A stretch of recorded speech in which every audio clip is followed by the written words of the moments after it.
Good happy Friday morning, June 11, 2021. I'm Riley King, and welcome to this Friday morning edition of the Riley King Newscast, right here on the Riley King Network. We have a lot of news to get to this Friday morning, so let's begin. First up, New Hampshire's pandemic state of emergency to end Friday at midnight. Sununu says health workers will still be able to coordinate efforts. Let's take a listen to that video from WMUR News 9.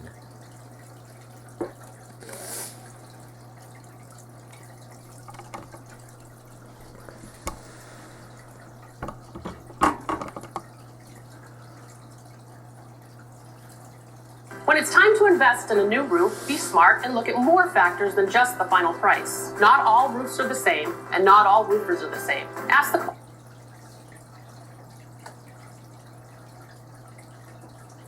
We've been spending a lot of time talking about not just seeing the light at the end of the tunnel, but we really are there. We're kind of at the precipice, if you will, of the end of the tunnel. Governor Chris Sununu marking a major milestone in the pandemic response. On Friday night at midnight, heading into Saturday, he will allow the state's declaration of emergency to expire. The state will continue to remain at work and under what we call a public health incident.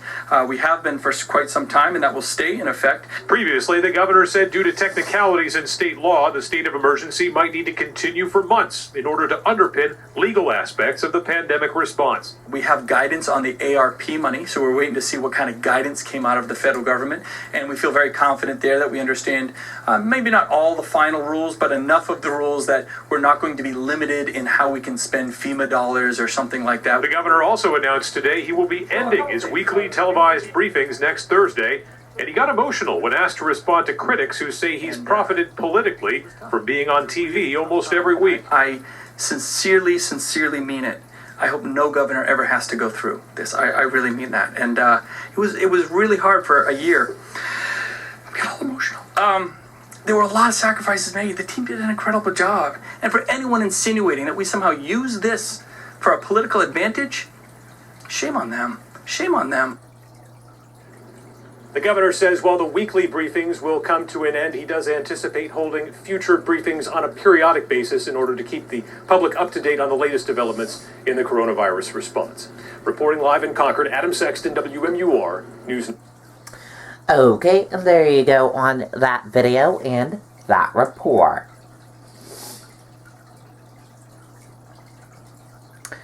New Hampshire requests no new vaccine doses as pace of vaccination slows down. Let's take a listen to that video from WMUR News 9.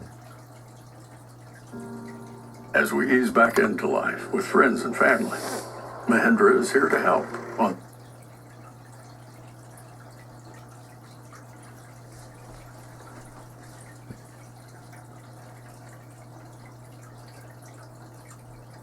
New Hampshire is entering a new phase of the pandemic with the state of emergency expiring at midnight tomorrow night. It's a hard question to answer in terms of when the COVID-19 outbreak in New Hampshire is going to be over, but certainly we've seen dramatic reductions in the levels of community transmission. The state will not renew federal unemployment benefits this summer, a decision the governor says being driven by dropping unemployment numbers. Nearly 5,700 people have stopped filing for benefits, taking advantage of the state's hiring frenzy, and rejoining the workforce. That's about a 17% drop in unemployment claims in just the last few weeks. On the vaccine front, supply is so high in New Hampshire that state officials didn't request any vaccine doses this week from the federal government. But Sununu is still against offering vaccine incentives. We're not going to overly incentivize you making a health care choice based on money. I kind of have a fundamental block with that. The governor got emotional when asked to respond to those who argue he's benefited politically from his weekly televised press conferences. I hope no governor ever has to go through this. I really mean that. And it was really hard for a year. I got all emotional. there were a lot of sacrifices made. The team did an incredible job. And for anyone insinuating that we somehow use this for a political advantage, shame on them. Sununu adding that these briefings have offered a level of transparency that he says Granite Staters have appreciated over the last 15 months. In Concord, Mike Cronin, WMUR News 9. Okay, and there you go on that video and that report.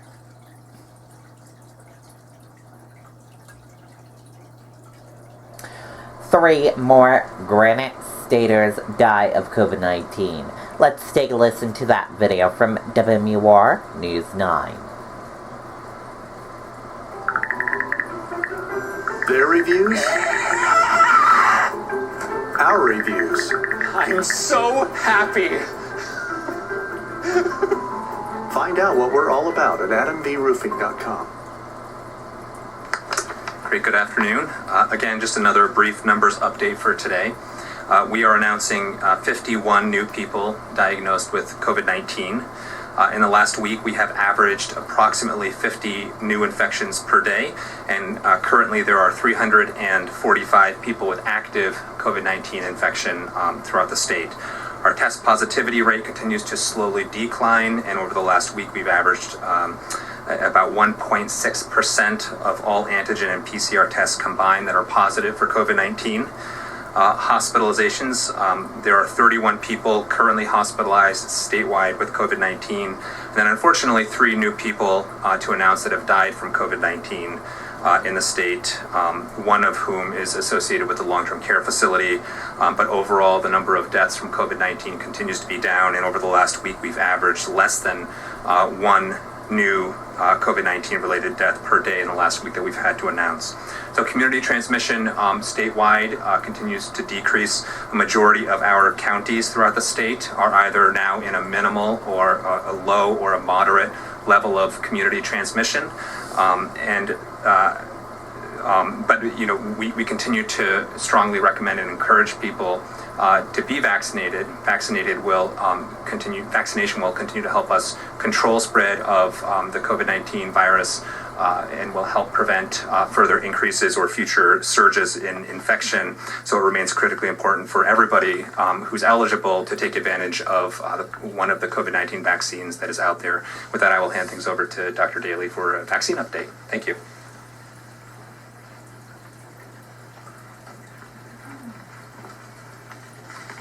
Great. Good afternoon, everyone. I'm going to provide a quick vaccination update. To date in New Hampshire, there have been 1.5 million doses of vaccine that have been administered. This includes 817,000 people that have received their first dose of vaccine and 700,000 people that are now fully vaccinated.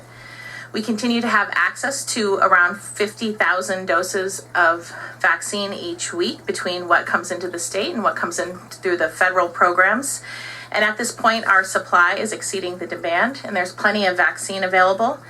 There are over 450 locations now across New Hampshire that has access to vaccine. This includes our hospitals, pharmacies, some outpatient provider offices, community health centers, as well as those community clinics that are being run by our local health departments and the public health networks. We also continue to bring on additional healthcare providers that would like to offer vaccine to their patients, and any providers that are interested in offering vaccine can visit our website for more information. That's all I have today. Thank you. Commissioner Chabinette.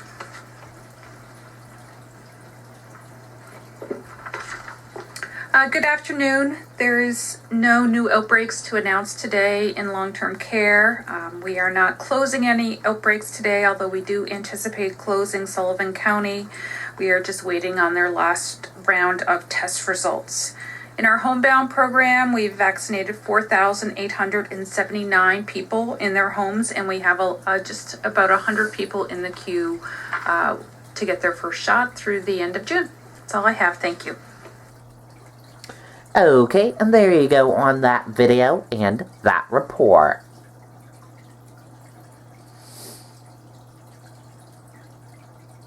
Tyler Shaw's law intended to stiffen repeat DWI penalties heads to the governor's desk. Let's take a listen to that video from WMUR News 9.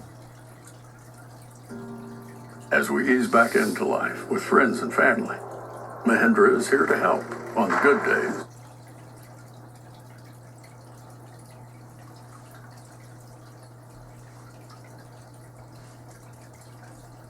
It was nauseating to think that my son was put in the line of fire when the law is supposed to protect the innocent people. Beth Shaw lost her son, 20-year-old Tyler, to a repeat drunk driver in 2018. That driver sped off an exit on I-89 South, through a stop sign, and into Tyler's truck. The family rejected a plea deal, and the driver ended up with a 6-year sentence. That's when Beth fought to change the law in her son's name. The final version of Tyler Shaw's law is headed to the governor's desk for his signature. And as long as it's the same language I saw before, I fully intend on signing it. Once it becomes law, repeat drunk drivers could face stiffer penalties, 10 to 20 years. If you get to your third violation and you do cause harm to another individual or cause the death of another individual, the penalty will be equal to manslaughter. If it deters one person, if it saves one person's life, if it saves a mom from having to maneuver around her grief every day, living without her son, then it's worth it. And Tyler Shaw's family hopes to be at the bill signing. A date has not been set. In Concord, Jean Mackin, WMUR News 9. Okay, and there you go on that video and that report.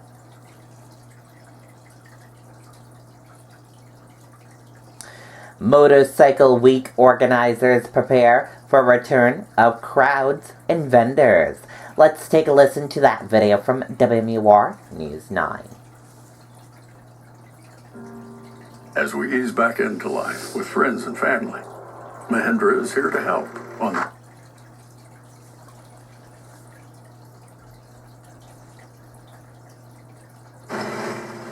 The bikes are back, the people are back, and organizers hope the good times are back as Laconia gets ready for the 98th annual motorcycle rally that officially kicks off Saturday. It means that we're getting back onto life and back onto what we all do best in the hospitality industry.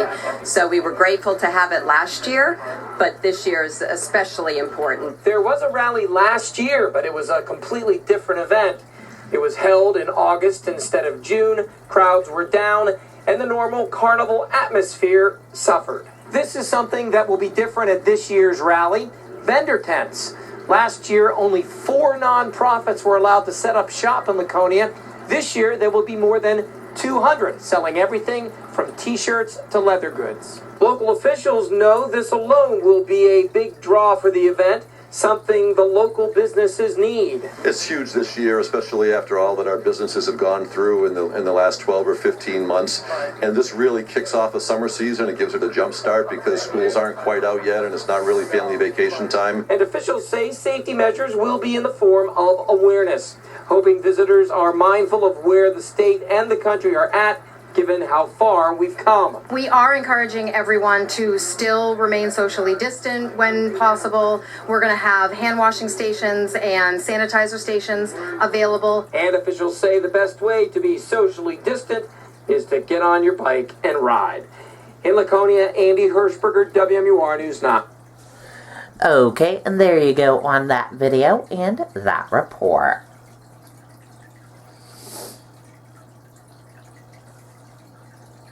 Unvaccinated teens at Exeter High Prom marked with numbers. Let's take a listen to that video from WMUR News 9. Their reviews, our reviews. I'm so happy. Find out what we're all about at adamvroofing.com. Seniors at Exeter High School got to have a prom Friday night, held outside on school grounds. COVID still clearly a concern. The prom happened on Friday night, and Saturday I started receiving messages from parents, constituents. State Rep Melissa Litchfield says those parents were concerned that children were being singled out for not being vaccinated. In an email, the school explained that students who were unable to provide a vaccination card had a number written on their hand. Dancing was divided among 3 dance floors. During the dancing, after every few songs, they were asked to raise their hands to determine who they were around. Underclassmen went around and they took down the numbers of the children that were on the dance floor approximately every 3 songs. Again, this is what I'm being told by parents. I was not there. That they had taken down their numbers, and this was for contact tracing. In a statement to News 9, the principal says, in part, we are aware that some concerns have been expressed that students were singled out or had their privacy violated. We made every effort possible while adhering to contact tracing guidelines to ensure that this did not happen.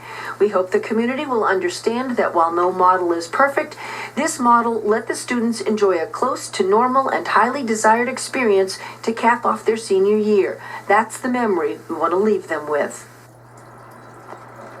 While some parents said they didn't know this would be happening, the high school says that the prom background was provided through a dedicated website.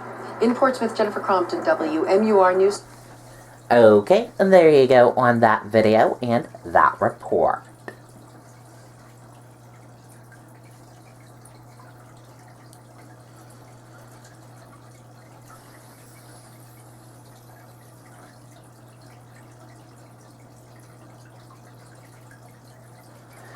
U.S. consumer prices climb at fastest pace since 2008. Let's take a listen to that video from CBS News. Storyteller, teacher, grilled cheese master. Your dad does it all. Actually, the biggest gain in nearly 13 years. And tonight, the cost of living is on the rise, and so are fears of inflation. The Labor Department says consumer prices jumped 5% in May from a year earlier. That's actually the biggest gain in nearly 13 years. We get more now from CBS's Carter Evans. Through the roof. With inflation hitting the grocery store, Kenneth Weinstein had to figure out ways to stretch his dollars. You learn to make do. Like I never used to eat ramen noodles, but now probably 2-3 times a week. Nationwide, shoppers are paying more. Whole milk up more than 7% from a year ago. Citrus fruit up 9%. Bacon 13%. When you see prices rise this quick, does it concern you? If it continues to rise this quickly, yes, but we don't expect that to be the case. UCLA senior economist Leo Feller says many companies are still recovering from pandemic-related shortages. At the same time, many Americans are flush with stimulus cash. People are going out and they're buying things and they're revving up the economy. But they're running up prices. But this is until supply catches up to demand. With travelers suddenly on the move again, gas prices are up 56%. Airfare up more than 24%, and huge demand for automobiles drove up used car and truck prices almost 30% from last year. Those are scary numbers for people. Rental cars up 100%, right? But then again, think about rental cars. No one was renting cars this time last year. Now, with the pandemic easing, people are back out spending all at once. Normally, we're not all this coordinated, right? We don't all decide to go out and buy houses and furniture and take vacations at the exact same time like we're doing right now. So expect this to be about the worst numbers of year-over-year inflation that you're going to see. And there is some good news at the grocery store. When you look at these inflation numbers from month to month, they show that food prices are already beginning to stabilize. And as more people begin to go out and eat at restaurants again, economists predict some food prices could even come down. Nora? Well, that is some good news. Carter Evans, thank you. This Oceanside Verbo is about... Okay, and thank you for watching this morning edition of the Riley King Newscast right here on the Riley King Network. I hope you all have a great rest of your day, and I'll see you back here later on today for another newscast. I'll have a news report coming up in a little bit. Goodbye, everyone.